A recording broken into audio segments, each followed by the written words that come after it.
Welcome back everyone. बात करेंगे axis bank share के बारे में। देखिए, एक्सिस बैंक शेयर में आज के ट्रेडिंग सेशन हमने क्या देखा, ओवरऑल गिरावट का माहौल, यानी कि स्लाइट सी गिरावट है 0.6% की। अगर स्टॉक को ऑप्शन चेन पर समझेंगे गिरावट क्यों आई, तो देखिए सबसे पहले सपोर्ट एंड रेजिस्टेंस को फाइंड करेंगे, देन में फाइंड करते हैं हम। तो हमारा रेजिस्टेंस जो हमें दिखाई दे रहा है वो कहाँ पर दिखाई दे रहा है, देखिए फाइंड कीजिए 1250, यानी कि रेजिस्टेंस 1250। तो ऐसे केस में मेरा टॉप क्या हो गया 1250। अब रेजिस्टेंस का स्टेटस कैसा है, फिलहाल के लिए रेजिस्टेंस का स्टेटस है स्ट्रॉन्ग, यानी कि रेजिस्टेंस मेरा कैसा है, स्ट्रॉन्ग। अब मेरा सपोर्ट अगर मैं देखूं तो मेरा सपोर्ट कहां पर बना हुआ है, देखिए सपोर्ट मेरा 1240 पर है, और 1240 से 1250 की स्ट्राइक प्राइस पर प्रेशर बना रहा है, यानी कि सपोर्ट का हुआ बुलिश प्रेशर। ओवरऑल अगर इस प्रेशर को आप समझेंगे तो मार्केट के अंदर कैसा प्रेशर दिखेगा आपको, कंसोलिडेशन। क्यों? क्योंकि ये जो रेजिस्टेंस है ना, आपको जो रेजिस्टेंस दिखाई दे रहा है 1250 पर, ये रेजिस्टेंस ऊपर की तरफ यानी कि 1260 पर पहले हुआ बुलिश, फिर उसके बाद हो गया स्ट्रॉन्ग, यानी कि बुलिश प्रेशर क्रिएट करके जब स्ट्रॉन्ग होगा तो ऐसे केस में रेजिस्टेंस का प्रेशर कहलाएगा बेरिश, सपोर्ट का कहलाएगा बुलिश। तो मार्केट हुआ कंसोलिडेट, यानी कि अगर टॉप की तरफ हम देखें तो टॉप स्टॉक का आपको देखने को मिलेगा 1250, बॉटम मैक्सिमम रहेगा 1240। यही स्टॉक की रेंज रहेगी अगर इन्हीं लेवल्स के बीच में स्टॉक घूमते हुए आपको दिखेगा। तो सिंपली आइए, 1250 पर एक लाइन यहाँ खींची हुई है, 1240 पर एक लाइन यहाँ पर खींची हुई है।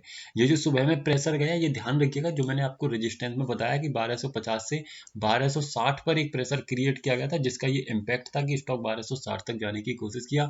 जैसे जैसे वो प्रेशर रिलीज हुआ, वहां से कम हुआ, तो ये बेरिश मोमेंटम स्टॉक में आपको देखने को मिला। अगेन स्टॉक अपने सपोर्ट पर आया और आप देखेंगे पूरी तरीके से प्रॉपर रेस्पेक्ट किया और अपसाइड में ट्रेवल किया। तो ये बड़ी आसानी से समझ सकते हैं ऑप्शन चेन के माध्यम से। आने वाले ट्रेडिंग सेशन को अब समझिए।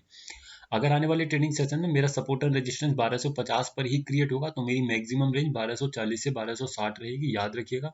किस कंडीशन में? जब मेरा सपोर्ट एंड रेजिस्टेंस 1250 पर क्रिएट हो।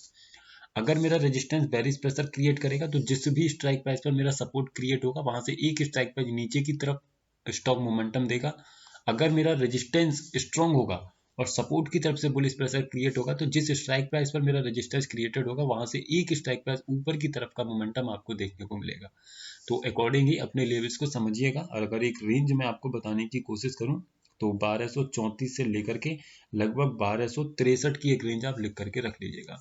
तो वीडियो सिर्फ एजुकेशनल पर्पज है सर। अगर आप हमारे व्हाट्सएप चैनल पर ज्वाइन होना चाहते हैं स्विंग स्टॉक्स के लिए, तो ज्वाइन हो सकते हैं, जिसका लिंक आपको नीचे डिस्क्रिप्शन में मिल जाएगा। और अगर आप हमारे आपको किसी स्टॉक के बारे में क्वेरी है, तो आपको डिस्क्रिप्शन में एक व्हाट्सएप नंबर दिया गया है, उस नंबर पर अपनी क्वेरी का आंसर ले सकते हैं। Thank you so much for watching the video. Video सिर्फ एजुकेशनल पर्पज है, किसी भी तरीके की बाइंग सेलिंग होल्डिंग की सलाह नहीं दी जा रही है।